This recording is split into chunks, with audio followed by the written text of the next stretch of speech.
हनुमान् श्रीपदो वायुपुत्रो रुद्रो नघोजरः अमृत्यवीरवीरश्च ग्रामवासो जनाश्रयः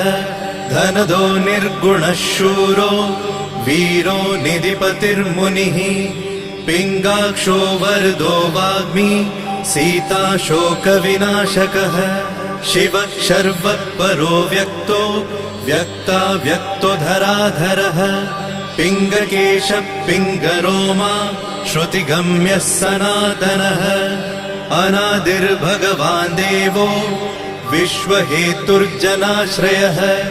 आरोग्यकर्ता विश्वेशो विश्वनाथो हरीश्वरः भर्गो रामो रामभक्तः कल्याणप्रकृतिस्थिरः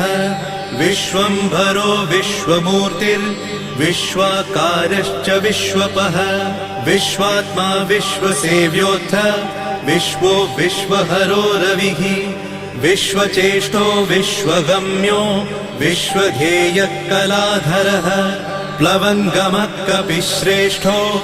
ज्येष्ठो विद्यावनेचरः बालो वृद्धो युवा तत्त्वगम्यः सुखो यजः अञ्जन